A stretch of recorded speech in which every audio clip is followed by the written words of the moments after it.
Bueno chicos, vamos a empezar con la última parte del tema este que comenzamos el otro día. Como veis es un tema súper cortito porque solamente nos interesa manejar un par de conceptos, ¿vale?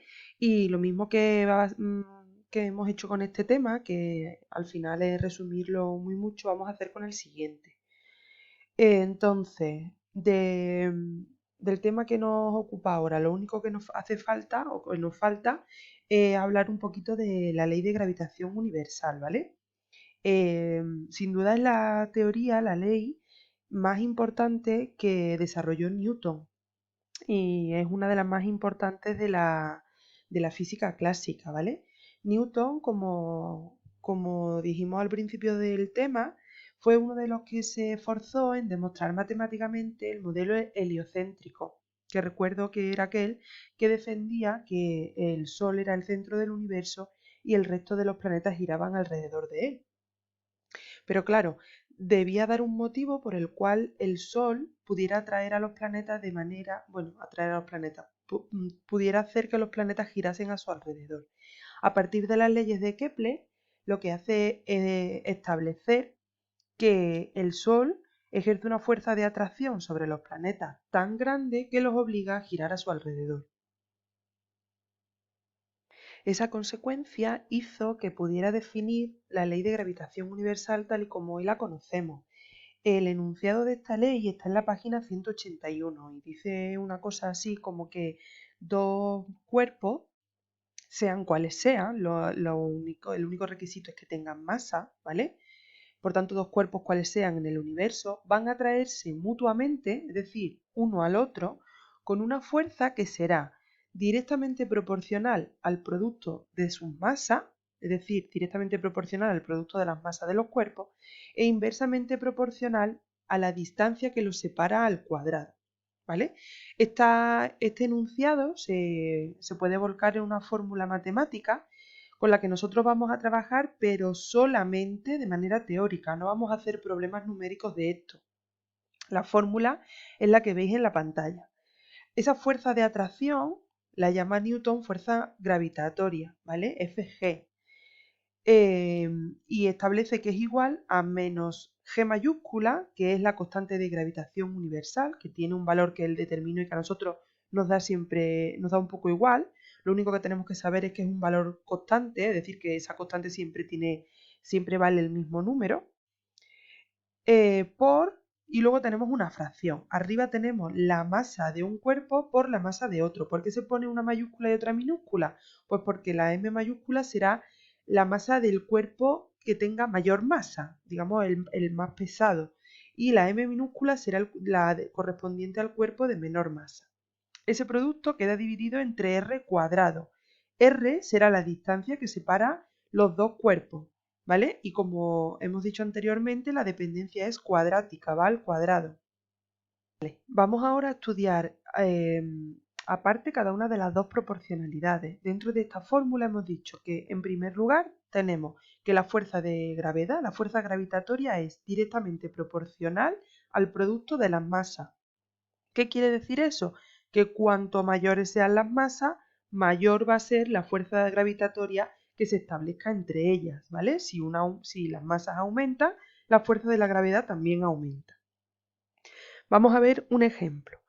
Esta sería la fuerza gravitatoria primitiva, la primera de todas, la que tenemos al principio. Pero ahora imaginaos que la masa de uno de esos dos cuerpos, en este caso la del cuerpo mayor, en vez de valer un valor m, la vamos a poner al doble, ¿vale? Va a valer 2m.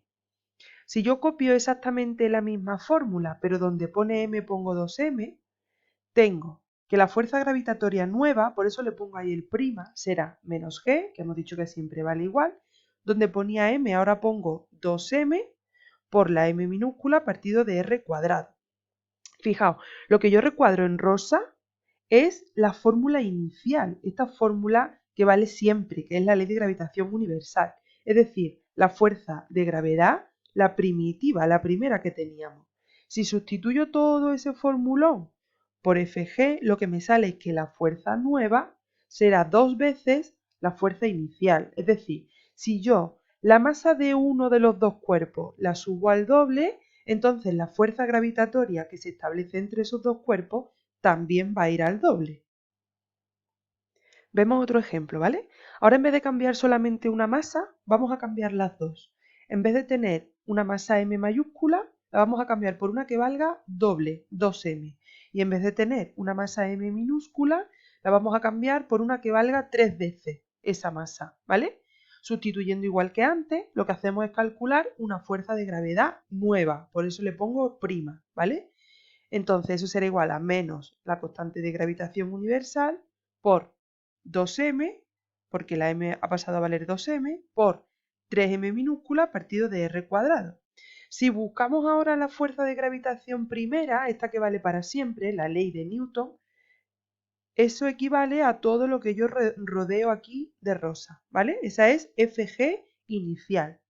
Entonces, en este caso tengo que la fuerza de gravitación nueva será igual a 2, porque se me ha quedado fuera de la fórmula inicial, por 3, que también se me ha quedado fuera, por esa fuerza gravitatoria inicial.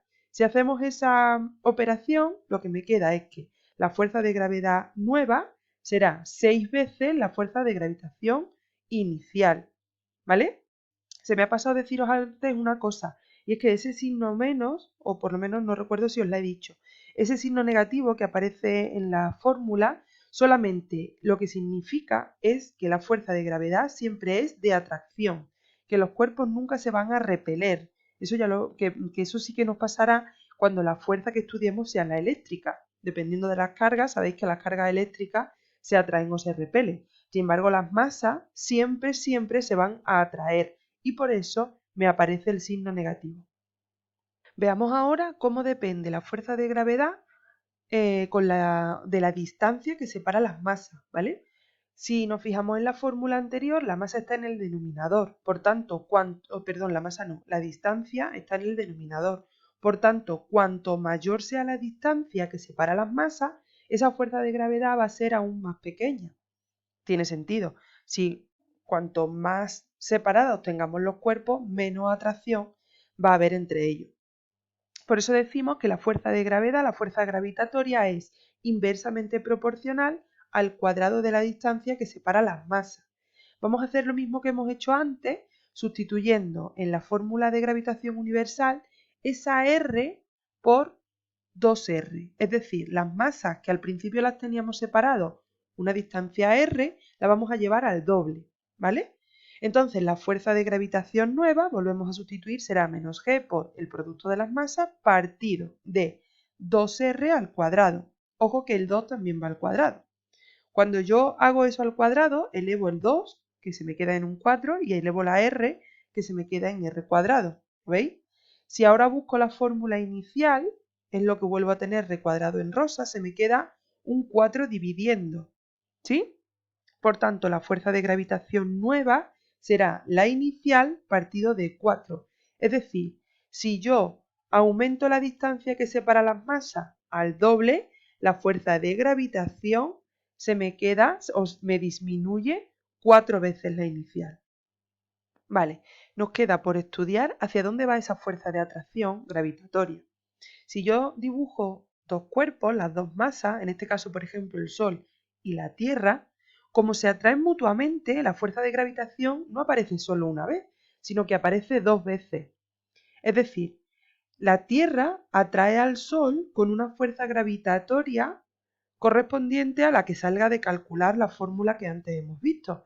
Pero ese mismo valor es el que el Sol, o es, mejor dicho, con el que el Sol atrae a la Tierra hacia él. Entonces, como las fuerzas son vectores, y eso ya lo hemos visto en el tema anterior, podemos decir que la dirección que tiene la fuerza de gravedad, la fuerza gravitatoria, es la línea que une el centro de las masas. Y el sentido siempre es hacia el cuerpo que atrae, ¿vale? Tiene, como hemos dicho, el mismo valor en ambos casos, pero sin embargo el efecto que ejerce esa fuerza sobre los dos cuerpos no es el mismo. Está claro que el Sol es mucho más grande que la Tierra, entonces el efecto de ese valor sobre la Tierra va a ser diferente al que la Tierra haga sobre el Sol. Siempre podemos decir que el cuerpo de mayor tamaño es el que manda. Perdón, de mayor tamaño no, de mayor masa. Es el que manda. Entonces, ¿qué significa que manda? Pues que esa fuerza de atracción que el Sol hace sobre la Tierra obliga a la Tierra a tener una velocidad tal que sea capaz de orbitar en torno al Sol, que sea capaz de girar en torno al Sol. Sin embargo, la Tierra, como es más pequeña que el Sol, no es capaz de hacer que el Sol gire a su alrededor. Fijaos que hemos dicho que la fuerza gravitatoria aparece entre dos cuerpos, los que sean, y que la única condición es que estén separados a una distancia y tengan masa. Dos cuerpos los que sean también son cualquier objeto que vosotros podáis imaginar que esté en la Tierra. Por ejemplo, yo aquí he dibujado dos canicas, que son muy pequeñitas. Las dos canicas tienen masa, ¿vale? Entonces, existe una fuerza de gravedad, una fuerza gravitatoria entre esas dos canicas. Las dos canicas se atraen entre ellas. ¿Qué ocurre? Que su masa es tan sumamente pequeña que el efecto de la fuerza de gravedad nosotros no somos capaces de observarlo. Ninguna de las dos canicas tiene la suficiente masa como para generar velocidad en una de ellas y que la otra canica se ponga a girar alrededor. Pero lo mismo nos pasa con nuestro compañero de mesa. Nosotros tenemos una masa y nuestro compañero tiene otra masa. Por tanto, entre nosotros existe atracción gravitatoria. Pero nuestra masa es muy pequeña como para obligar a nuestro compañero a que gire alrededor nuestra. Entonces, ¿cuándo podemos notar ese efecto de la fuerza gravitatoria? ¿Cuándo podemos notar que algo gira o que la fuerza gravitatoria es tan grande como para que algo gire alrededor de otro cuerpo? Pues para masas del orden de la Tierra, ¿vale? De la masa de la Tierra. Fijaos que la masa de la Tierra es 5,97 por 10 a la 24 kilogramos. Si no estamos en ese rango de número, digamos, si no estamos en ese orden de magnitud, nosotros no somos capaces de observar en ningún momento el efecto de esa fuerza gravitatoria, ¿vale? Cuando sí estamos en esa fuerza, en esa masa, entonces el cuerpo puede obligar a girar porque le da una velocidad sumamente grande como para que esté todo el rato girando y no caiga. Eso lo vemos muy, muy fácil en un dibujillo como este. Fijaos, si yo tengo una pelota y lo lanzo con una velocidad, esa pelota me va a describir una trayectoria aquí y me va a caer, por ejemplo, a esa distancia. Si yo aplico una velocidad mayor, la parábola que va a describir va a ser más grande y seré capaz de lanzarlo a más distancia todavía. Si aún aplico una velocidad mayor, conseguiré lanzarlo a una distancia mucho mayor aún. Si fuéramos capaces de darle la velocidad suficiente, nosotros podríamos hacer que esta pelota orbitara alrededor de la Tierra metiéndola en su campo gravitatorio. Eso es lo que se hace con los satélites que se lanzan al espacio, ¿vale? El Meteosat, por ejemplo, se lanzó con una velocidad suficiente como para que en vez de caer otra vez al suelo, esté todo el rato orbitando, que es el efecto que hace la Tierra sobre la Luna. Tiene una masa tan grande que le proporciona a la Luna la fuerza suficiente como para que tenga una velocidad que le permite estar dando vueltas alrededor de la Tierra de manera constante y sin que la Luna caiga ni choque contra la Tierra. Como hemos dicho, cuando el cuerpo un cuerpo es más grande que otro, lo pone en órbita a su alrededor. Sin embargo, en algunos casos sí que se ve el efecto que hace el cuerpo de menor masa sobre el cuerpo de mayor masa. Y un ejemplo puede ser la Luna sobre la Tierra. Es verdad que la Luna no es capaz de darle la velocidad a la Tierra como para que gire a su alrededor, pero sí que la fuerza de atracción que hace la Luna sobre la Tierra es capaz de atraer hacia ella el agua de la superficie terrestre. Y ese fenómeno es el que nosotros conocemos como mareas, ¿vale? La marea alta y la marea baja. Cuando está en esta zona, la Luna está enfrentada a la Tierra por este lado, la fuerza gravitatoria en este punto es mucho mayor y entonces tira hacia ella, generando marea alta. Sin embargo, si yo me fijo en este punto que está mucho más alejado de la Luna, la fuerza de gravitación es más pequeña porque la distancia aumenta y entonces lo que tenemos aquí es una marea baja.